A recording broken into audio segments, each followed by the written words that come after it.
This is WWE superstar Drew McIntyre, and you're listening to the WWE Podcast. The champ is the one that everybody wants, me. Becky Lynch is going to WrestleMania. Claymore! Austin 316 says I just whipped your ass. This is my iron. You're going to acknowledge me. All right, let's talk Backlash that comes to us tomorrow night. Already, it's here. So WrestleMania, well in the distance now as we approach Backlash and then get out of WrestleMania season officially when we get to Money in the Bank. And in between now and Money in the Bank, we do have a Saturday night main event also to get through at the end of the month. So if you're looking for a little hold me over before June 7th, I believe, is Money in the Bank, well, we got the Saturday night main event, love it or hate it. So we're going to get to the predictions for Backlash in just a moment. I want to welcome everybody to the show and also a new patron or two as we welcome those of you who are new to the community here over at WWE Podcast. I want to welcome Deborah Nelson, Kayla Graham. Thank you so much. Both of you enjoy your ad-free content and the Discord server and everything else that comes with becoming a member. So head on over to Patreon if you want to get those ads removed on top of a bunch of other fun stuff. Alrighty, let's get it to the predictions. I'm going to do the predictions first, and then if we have time at the end, we're going to go through some of the emails, and we're going to maybe a couple of voicemails, and then call it a day. So here are my predictions. First of all, my overall thoughts and feelings going into Backlash. Kind of a weird event here, especially following WrestleMania, which is such a star-studded event, or usually is. And I think WWE has the opportunity to really wipe away some of the bad feeling that was left after night 2 of WrestleMania with a quality PLE. The way that you present a quality show, not that I need to tell them, is to simply have awesome matches. Despite the stories going in, sometimes when you come out of the match, it can make up for a lot of issues with the storyline going in. It can make you forget about them and deodorize the issues. So there's the potential here for that. And I got to be honest, there's not, a lot looking at the Gunther and Pat McAfee match. You kind of know what that one's going to be. So you can write that one off as a not a great match off the bat. That one is purely story driven. And how close can Pat McAfee come to making us believe that he's going to beat Gunther, because you know those spots will be in there. But this is a wrestling-heavy event, as many PLEs are. And do we have any interference? Does John Cena appear? Does Cody Rhodes return? Yeah. Anybody else? Yeah. Bueller? I don't know. So let's get to the card, and let's start with Pat McAfee and Gunther. There is no other way. There's just no other way this one can end. Gunther must underline, embolden the word must choke out McAfee. And honestly, he should do it in short order. Now, by Gunther squashing Pat McAfee, which is what should happen, there really isn't much to be gained for Gunther.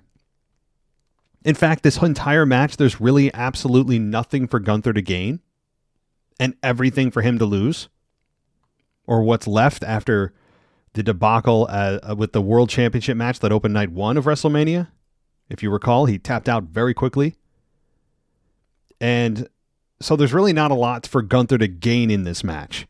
This is something that is really for Pat McAfee to gain. This is a no-risk situation for Pat McAfee and a 100% risk for Gunther. All of the burden is on Gunther. None of the risk is on Pat McAfee. None. Because Gunther can only lose and Pat McAfee can only gain. So when you look at it through that lens, which is reality, what should happen is keeping everyone the same, or at least keeping Gunther where he's at, while elevating Pat McAfee in a couple of hope spots. You know Pat McAfee, despite the fact that it's totally unrealistic, is going to have a couple of spots where you think, oh my God, the crowd's going to get into it. Maybe he's got Gunther down. Can he do it? Oh, elbow drop. 1, 2, close, near fall. And that is probably what's going to happen here. But Gunther should, I would say, under 10 minutes, please just choke him out. Choke him out and call it a day with Gunther and move on. Now, after that, does anybody come in to attack Gunther? Does Goldberg appear? Because Lord knows we've heard a lot about Goldberg over the last couple of days. He's reappeared in our news feeds. So it's certainly possible he comes in and attacks Gunther after. Hell, I could even see a scenario where he costs Gunther the match. And Pat McAfee beats Gunther because of Goldberg. I understand that is absolutely possible. I don't want it. I don't want anything to do with Goldberg or any other match he's ever going to have ever. I don't even want the thought of matches in my head with Goldberg. There is nothing they can get me to do to get excited about a Goldberg match with anyone. So for me, when looking at who's going to win, Gunther should win. And if you want to have Goldberg attack Gunther afterwards, you can go that road and build the Gunther Goldberg at Money in the Bank or at SummerSlam. I don't want it. I know a lot of you don't want it, but there is somehow a subset of fans, and I've met them on X, unless they're bots or AI or people who are just being paid by WWE to pretend that they're interested in this matchup. But whatever the situation, there is somehow a subset of fans that are interested in a Goldberg-Gunther match. So keep an eye on Goldberg here. But I think Gunther gets the victory via a choke out. All right. Jacob Fatu versus LA Knight for the United States Championship. This one is a WrestleMania foregone conclusion. What I mean by that is Fatu won the belt at WrestleMania. You don't anoint someone for the champion, especially for the first time, and then have them drop the belt just a few weeks later from SummerSlam or from WrestleMania. You don't do it. Especially with somebody like Fatu that the fans see a star in, clearly the company sees a star in. He already is one, but to really get him to that next level as an established, consistent star that you can maybe build the company around at some point, you're not going to have him lose to LA Knight. I know LA Knight he's fun. He is a 90s throwback in a lot of ways. The fans built him up a few years ago.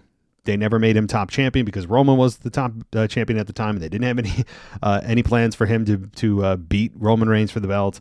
And since then, he's just kind of swam around the pool of the WWE, United States Championship. And I think that Fatu wins, and he probably wins decisively. A guy like Fatu, despite the fact that he's a heel, can and probably should beat LA Knight outright.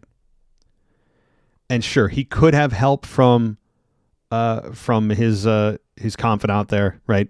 Solo could absolutely come in and try to help Fatu. Maybe he nearly costs him. Maybe this is when we finally have the Solo turn that we've been talking about for months. But I don't think it's going to cost him the belt either way. The Tongans will probably get involved. It's going to be a very, very much, I think, a Fatu victory, and it should be. I know a lot of us love LA Knight, but if you're looking to the future and looking for decisions at WrestleMania to stick, which they should, this is just another WrestleMania. It's the victim of a WrestleMania decision. That's what this is. And that's fine. It's the right decision to make. And I think this match should be a lot of fun. I expect it to be even better than their first one at WrestleMania. And I was a big fan of their ones at WrestleMania. I think that was one of the bright spots of WrestleMania. But there's just no scenario in which I look at this match and say, yeah, LA Knight's probably got this. He's the babyface. No, probably not. So, Fatu beats Knight. All right, Dominic Mysterio takes on Penta for the Intercontinental title. Kind of the same logic here. Same as LA Knight and Fatu. Dominic retains. I think the fans are going to be behind him despite the fact that Penta's a babyface. Dominic is becoming a beloved figure. I think fans have warmed up to him. They're tired of booing him. The turn is not fully complete because the Judgment Day, including Finn Balor especially, has yet to turn on him. This one, again, seems to me very much like Dominic's going to win. I can see a scenario here where, just like the Solo Fatu dynamic, we could have Finn cost Dominic the match. Notice there's a pattern here. For the 3 matches I just mentioned, with Goldberg potentially screwing over Gunther, with Solo potentially screwing over Fatu, and now with Finn Balor potentially screwing over Dominic Mysterio, there is, I think one of those 3 at least will come true. If not during the match, after the match. Somebody's turning out of those 3. But there's a pattern emerging here where new rivalries are about to take shape, and that's what happens after Backlash. Because Backlash is the leftovers, the warmed-up leftovers of WrestleMania. That's what it is. It's kind of tying up loose ends and moving on and looking towards Money in the Bank and SummerSlam. So you would expect some, if not more than some, of these scenarios to play out where you kind of can see the path towards the next PLE and beyond. So it's very possible that Finn Balor ends up turning on Dom here, but either way, I still believe Dom should retain. He's got something going there with the Intercontinental title. The fans are starting to organically get behind him, and that's the best kind of turn you can have, is when the fans decide it's time, not when WWE decides it's time and then they hope you rally behind them. Instead, the fans feel like they're leading the way here, and they really are. That's a much more fun way to turn somebody than being told who's turning and then going, oh, okay, I guess I'll go along with it. So this should be a fun match too. With 2 guys of this skill level, you know that you're going to get a great luchador-style match. Does Alberto Del Rio end up interfering? I don't know. Maybe. WWE apparently has reportedly signed Alberto Del Rio again. This might be their 3rd or 4th time since he's gotten fired. A lot of past issues with Del Rio, but hopefully those have resolved themselves. So it's possible you see Alberto Del Rio, but this is really about the Judgment Day and Finn Balor and Dominic Mysterio's tension. They're at the forefront here. Okay. We also have the Women's Intercontinental Championship, Lyra Valkyria versus Becky Lynch. This one's hard. This one's not as easy. The last 3, I feel a much higher level of confidence than I do this one, because there's a strong case for Becky Lynch to win it here, and the reason is she turned heel. And the way to get heat on her real quick is to have her take the belt from Lyra in some kind of underhanded way. And you have Lyra back in chase mode. Now, what's the difference between this Becky Lynch and the past heels of the Becky Lynches we've seen? Not a ton, other than she's not trying to dress like her husband and do the wacky hairstyle she did the first time. I think fans still have a tough time turning on Becky. Her as a babyface just feels much more natural. I wish her the best that this heel turn works, but Becky as a heel still, it never feels quite right. Maybe she'll find the formula, but Lyra in her own right has come into her own. At least she did this past week with her promo, getting a personality, as Michael Cole put it on Raw, coming out of her shell. So that's good. Good for Lyra, and I expect a really good match here. 10, 12, 14 minutes for the women's IC belt, and I want to say Lyra retains. I want to, but I think it's probably Becky Lynch with the Intercontinental title. I know Lyra hasn't really had exactly a long reign with that belt, but I think Becky Lynch is champion. If you're trying to get her heat, her winning, cheating to beat Lyra is a good way to continue that. If you're trying to get as much heat on Becky as possible, it just kind of fits the bill. So tough one.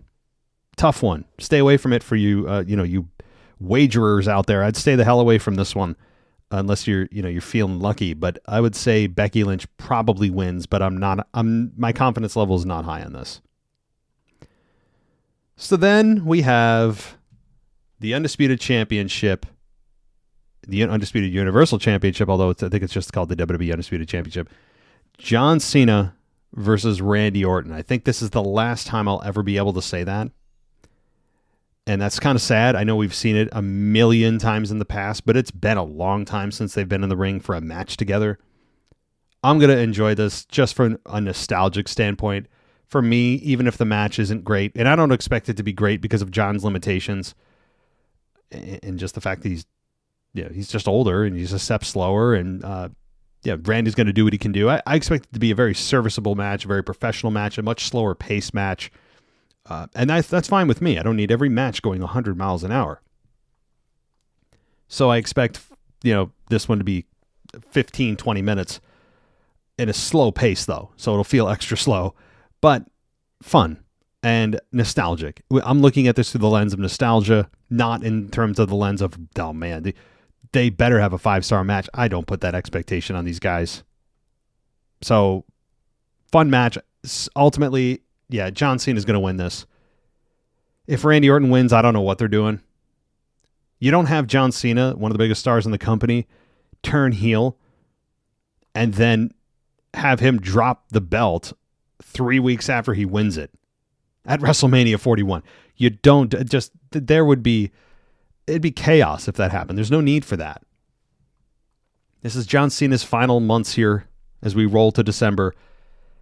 John Cena became a 17-time champion. There is just no scenario in my mind I could imagine Randy Orton winning. It would make no sense, especially given Cody's not back yet. And when Cody comes back, which he could here too, you can expect Cody to target Cena. So Cena retains, hook or crook. Probably, if I was booking this, I would have him beat Randy Orton in the same method I had him beat Cody Rhodes at WrestleMania 41. In fact, you know what I would do? Since I'm sadistic, I would have Travis Scott come out. That's what I would do. I would have Travis Scott come out, and you know what I would do? If I was, this is just tickling my loins. I'd have Travis Scott come out. Randy Orton hits him with an RKO, and he hits John Cena with an RKO. It looks like Randy Orton is about to win, and The Rock's music hits, distracts Randy Orton, but he doesn't come out. The Rock does not come out, and I don't expect him to at all here. I'm not predicting that at all, although that would be the time to bring The Rock back when no one's expecting it. I'm not predicting it. That's what I would do. I would have this ongoing just method of John Cena winning by having The Rock's music hit, and everyone continues to be distracted by it, like he could be here. That's how John Cena keeps retaining. Now, you can only do that a few times before his opponent starts to look like a fool. But for 2 times, maybe 3, you could have that happen where John Cena uses The Rock's music to gain an advantage. And then him berating the fans, if you think The Rock has time to come out here, if he didn't show up at WrestleMania 41, he's certainly not going to want to be in X city. That's what I would do. I would hammer it home. Why not? They've got a lot of emotion and a lot of negative emotion pent up from fans about the bad taste left in their mouth about WrestleMania 41. Use it. Make money with it. Get people talking even more. Because guess what? Then you're going to trend even more. Fans are going to be outraged even more. That's the point. This one would be an intentional probing of the fans. The first one, obviously, I don't think was intentional, of the anger and backlash from the main event from night 2. So, in my fantasy land, that's how I would book the finish here. Looks like we're good. Travis Scott comes out again. People are like, what the hell? Clearly, WWE doesn't get the message. Randy Orton just dispatches Travis Scott with an RKO. And then as Cena is down from maybe another RKO, we have The Rock's music hit. People are going crazy. The announcers are going crazy. It lasts for like 30 seconds, and that gives Cena enough time to recover. Randy Orton turns around. Referee's distracted or down. Belt shot. 1, 2, 3. John Cena retains. That's exactly what I would do here. That's what I would do. So you could have The Rock still be a part of this attached to it from a distance, but not have him actually show up. It's the best of both worlds. So I'm kind of favored to that finish. We'll see if they do it. I doubt it, but that's how I would do it. Either way, the result's the same. John Cena retains. Does Cody Rhodes come back? Maybe. Somebody's returning here. There are too many scenarios set up, too many matches set up for a turn or a return not to happen. At least 2. Somebody to attack. Finn Balor attacking Dom, or Solo attacking Fatu, or Goldberg attacking Gunther, or Cody attacking Cena, or The Rock's music having his faux return. Something is got to give here at Backlash.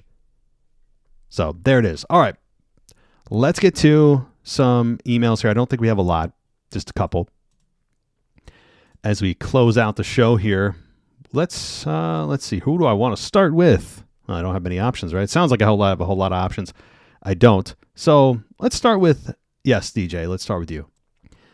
And DJ says, due to work and other responsibilities, I missed the cutoff point getting last week's mailbag. Well, I was able to put, I put you in, right, on Sunday. All good. So first, is it me or does this year's Backlash seem sort of underwhelming with the current state of WWE matches that have been booked, especially the women's IC title match, which in my opinion should have been booked on a random episode of Raw? However, Triple H and the creative team seem to always over-deliver on the PLEs that are not interesting on paper. Could this Backlash be another over-delivered PLE? Yeah, it's an interesting dynamic with Triple H and his PLEs. The build hasn't always been the greatest leading in, but how many times have we come out of the PLE? Not every time, but more often than not, and saying, wow, yeah, that was better than I expected. Now, I don't know if that's some kind of like psychological trick where they go in knowing that they're not putting their best foot forward only to over-deliver, and therefore, looking back, you always feel better because they always over-deliver, but they purposely lower the bar going in. So it's some kind of like trickery going on, some mind Jedi stuff. Almost had to bleep myself. So yeah, I think it's going to over-deliver based on people's expectations going in because of the said returns and possible turns that I talked about earlier. Okay, 2, I'm not understanding this Becky Lynch heel turn. Why would I even care about this feud between her and the bird lady, Lyra? I don't know. I mean, we'll find. This just happened, so I'm going to give it time to breathe. Right now, it's just Becky Lynch turning, maybe because her husband did. I don't know. So let's see here. Oh, and by the way, I have to say this, unrelated. It's been 3 months and counting, just about, since John Cena turned heel and sold his soul to The Rock, and we have no explanation for 3 months.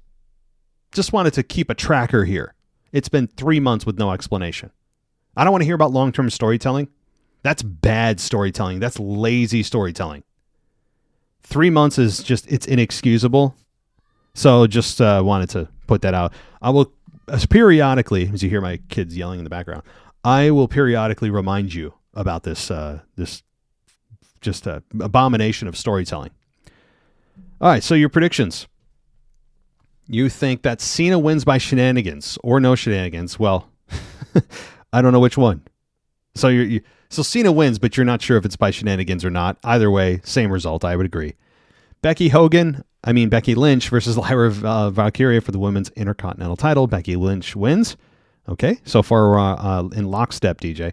Fatal 4-way for the U.S. title.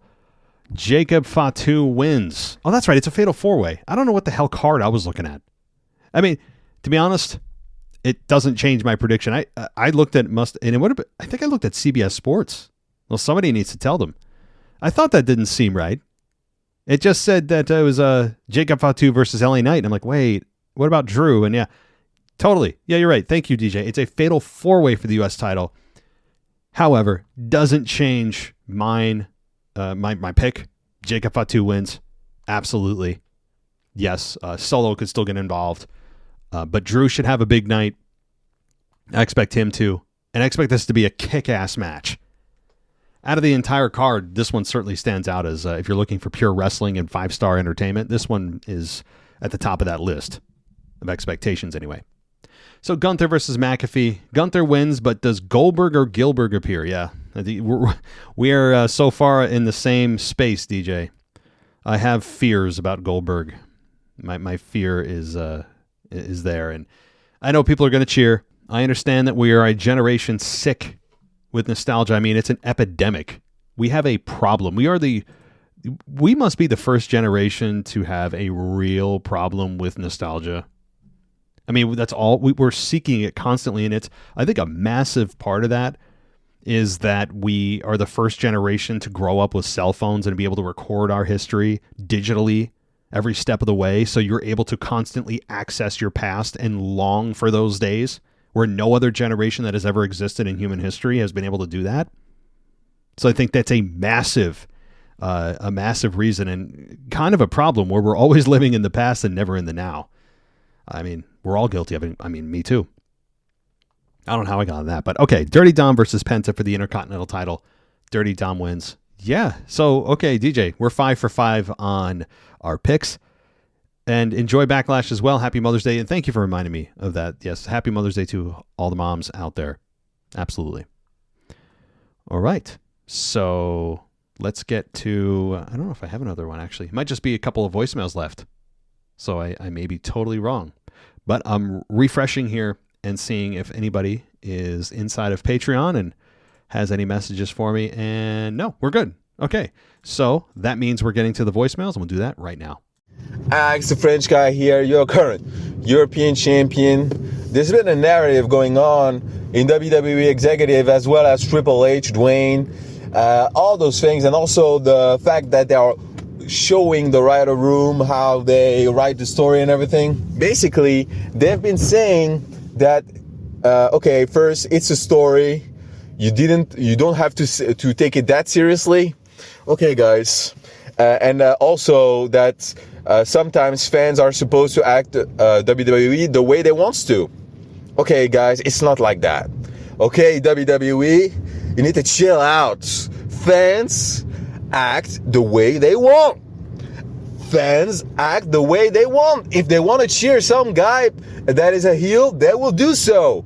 If they cheer a guy, if they boo a face, it's the way they are. It's the way they react. You're losing the purposes of what is wrestling by saying the contrary. Basically, you are saying to people, okay, guys, you need to chill out. You need to enjoy the product, even if it's bad. Okay, no, we're not enjoying the product. If it's bad, we're not enjoying the talent if the guy is bad. We're not saying we're not cheering a guy if we don't want to. It's definitely this way around. It's not the other way around. It's not WWE saying, okay, react this way. Okay, cheer.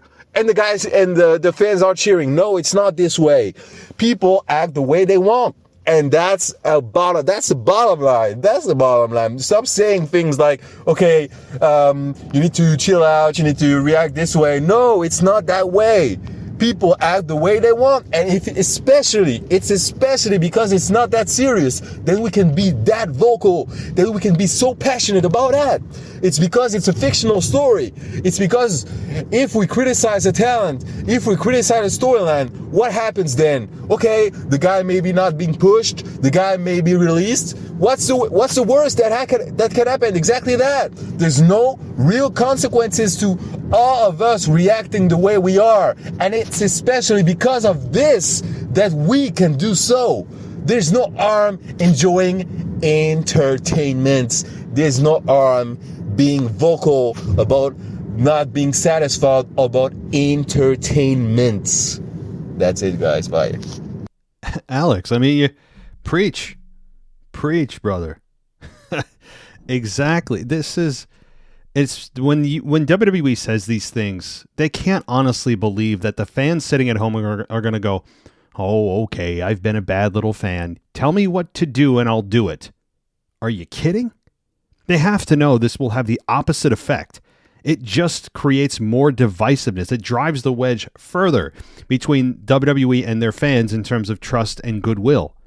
Because now you've essentially declared war on their free will to tell them when something's good or bad. And what it is, I think, is them simply being frustrated with the fans not going with what they're producing, especially the bigger angles, not being happy with it, and their egos being bruised. And them telling themselves in these meetings that, oh, they're so simple, they're fickle, they're, the fly by the seat of their pants fans, they just, probably insulting our intelligence at times and all that. I can imagine what's said behind closed doors about us. I'm sure they'll never show that on the Unreal Show. But to me, the Unreal Show is the final straw, breaking kayfabe's back. It takes the fun out of wrestling. I understand no one's forcing you to watch it. I understand that it's not something that's a prerequisite to watch any of the programming. You got to see Unreal before you watch any of this, or you're going to be imprisoned. No. But it's the principle behind it. It's the idea that they just have no shame anymore. That there's just no magic left. There's no magic where they just feel we can, out of nowhere, manufacture emotions for a story that we're told before the story and after the story that what we just watched isn't real. And we're supposed to continually invest our money in a product that they're telling us, yeah, well, here's how we made it. No, I don't want to see that. They have no shame anymore. They can't truly believe anyone on earth thinks pro wrestling is a true competitive sport. Where somebody out there is going, yeah, no, that's real. I don't believe it. No, that's real. Don't insult my intelligence. We're way past that. We're like 40 years past that. We are decades and we're generations past that. In fact, we've come to a point where insulting our intelligence is actually telling us that pro wrestling isn't real. Because now you're telling us that what you're showing us isn't real, but also invest in us.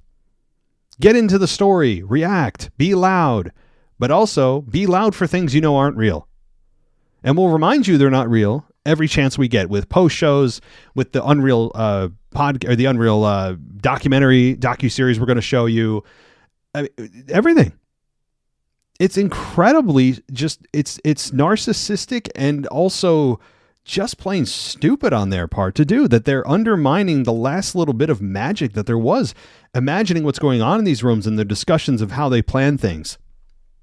I actually don't want to see that. Because the thing is also, we're only going to see what they want us to see. They're not going to see, like, truly being able to do it would be being able to have a live mic where fans have access at any time to just go in and listen to the actual meetings and go to their Zoom meetings and their whatever other boardroom meetings. Have a live feed constantly going where they don't know that it's going, so we can hear truly how things are done and what they say. But even that, I wouldn't want. I want some mystery. I want some kind of magic left. And they constantly at every turn make sure that they don't do that.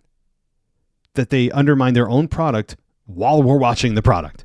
There's no other form of entertainment that does that. No TV show, no movie I know, no Broadway show, no local theater show does this. Only WWE, who says they'll do it in the interest of not insulting our intelligence while also insulting our intelligence by telling us what we're watching isn't real. Do you see the insanity here? It's next level stupidity or arrogance on their part, or their incessant need to make sure that they're not viewed as a wrestling company owned by TKO, no longer the McMahons. And the McMahons had kind of a similar vision, but they weren't as, outward about it, of running from the wrestling company term. But there was still some magic there. So, all right, let's get to DJ and we'll round things out. This is DJ Kuzmo back at it again on your Mailbag Show. Record you live on a Wednesday morning, and you know what time it is. It's time to Say his name and he appears. I believe in Joe Hendry.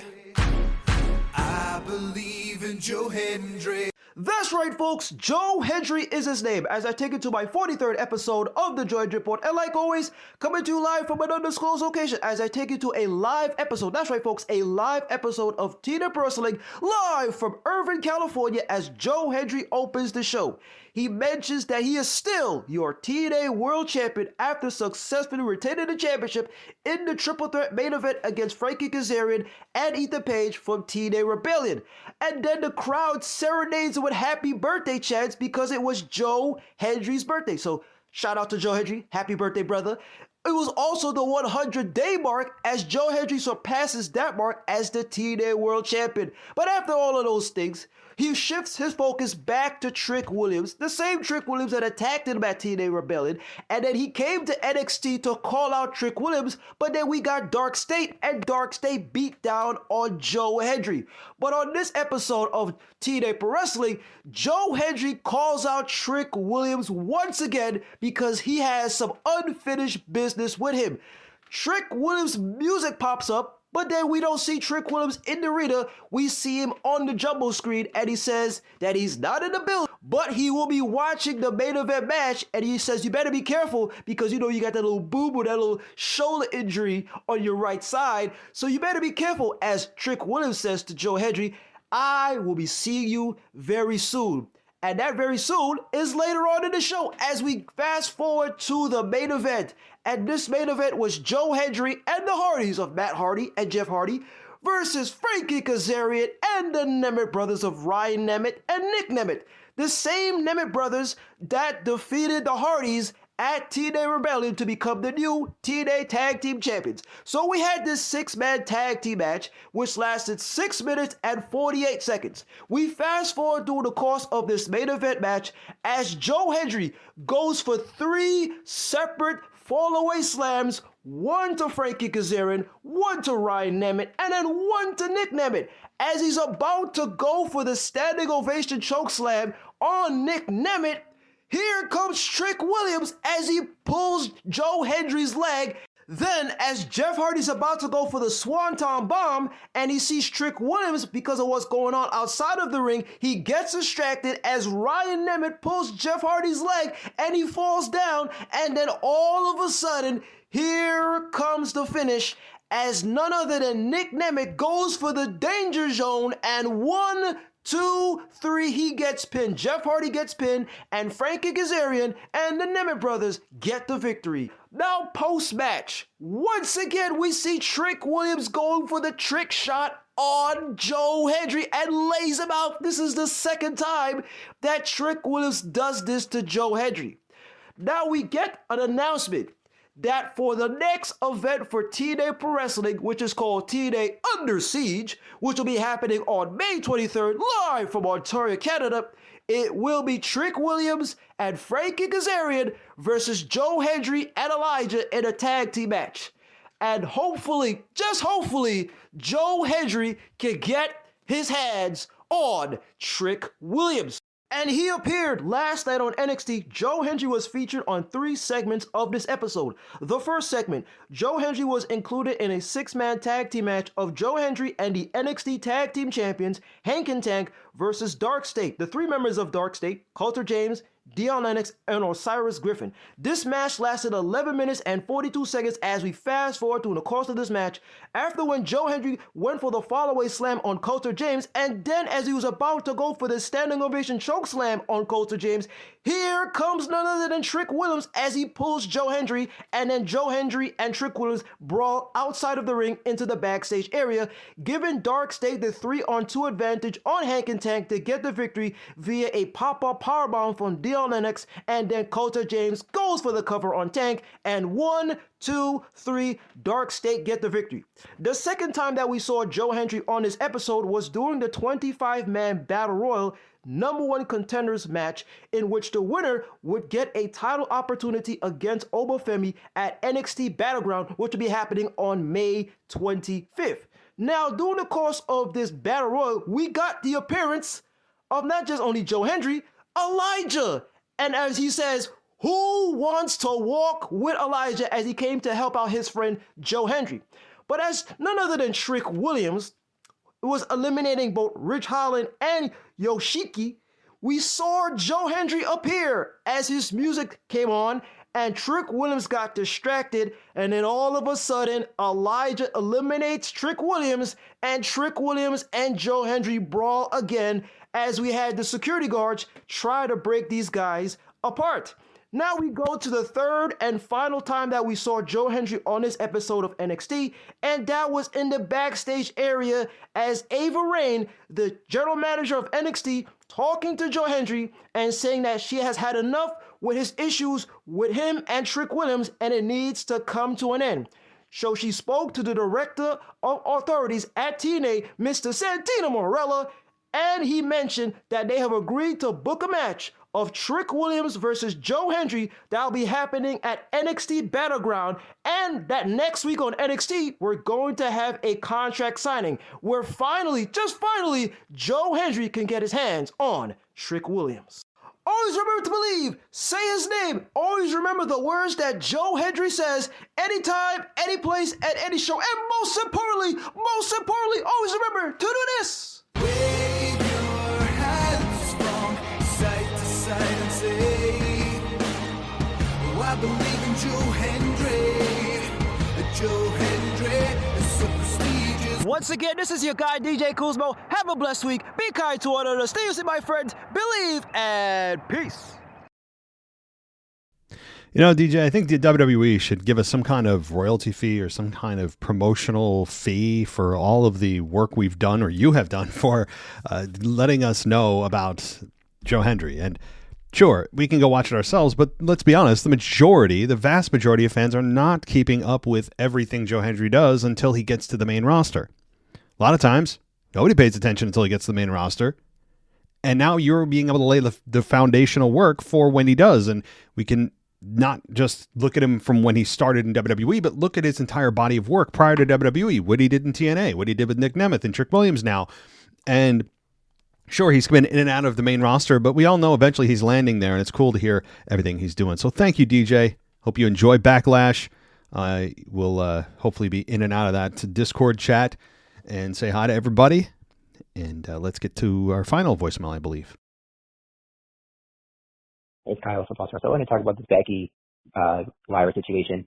I feel like the reason I think Becky kind of needs to win, I guess she's a need to, but I think Lyra, she kind of has to win because I know that Lyra is super old. I mean, she's getting herself over because she is working with Becky. I feel like if she wins, if she retains, then it's like, then what? What's next for Lyra as IC champion? Ultimately, I mean, before working with Becky, she kind of meant nothing all that interesting. I can't see her go out, facing Roxanne or Julia right now. They're in a tag team situation. I think they end up going to do Roxanne and Julia versus Liv and Raquel for the tag team titles. I think that's where it's leading to after when Roxanne was talking to Finn Balor last week.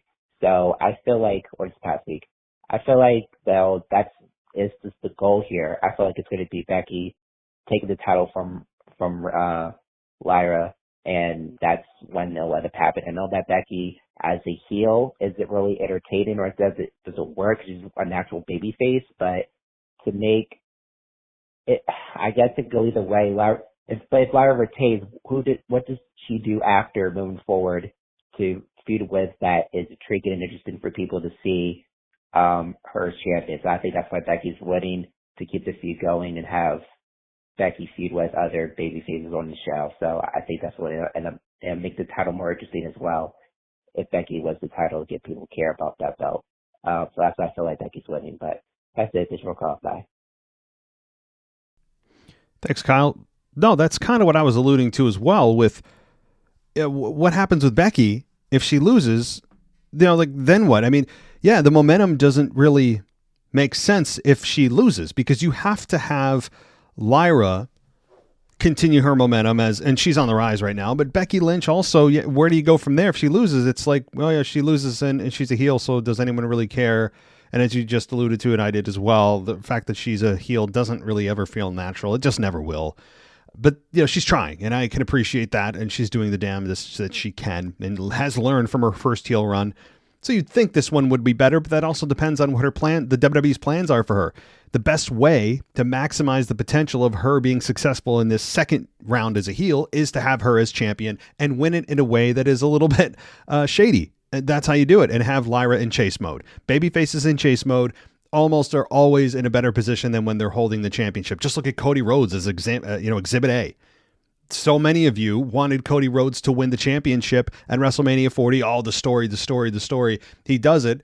And then he had, let's be honest, objective, a very underwhelming, kind of boring, not bad, just boring 1 year run with it. Name one awesome moment that he had as champion. Now, there's not a lot of those. So oftentimes babyfaces in chase mode are much more fun. So that's, I'm kind of on board. So everybody, look, enjoy Backlash. I'll be on Twitter or X a lot. I tend to give my feelings as the show goes on and give my quick comments and feedback. So follow me on X at wrestling_audio or search the WWE podcast both ways on the verified one that's spending $50 a month to be on premium. Yes. The X has gotten to a point where being on a verified member on Premium Plus is $50 a month. So I got to really weigh if that's really worth it or not. You do get some pretty big perks with, some boost in visibility of your posts and things, but I don't know. That's something I'm going to have to decide if that's worth it or not anymore, because $50 a month is pretty damn significant. Anyway, not my problem. That's or not your problem, rather. That's mine. I hope everybody enjoys Backlash. Again, if you want to converse with me, I'll try to be in the Discord chat a little bit and again on X as well. And then I'll post my review on Sunday. Unless something crazy happens, and of course I'll be on late Saturday night and giving my review. So we'll have to see how that works out. But I think it'll be a fun show. When we come out of it, we'll all be, I think, pleasantly surprised at the results and the match quality. So everybody, thank you so much. If you want to go on Patreon, good time to do it. On top of the Discord server, you get everything ad-free right now, and there's a 7-day free trial as well on Apple and Patreon if you want to go ad-free, but try it before you buy it. So thank you, everybody. Take care.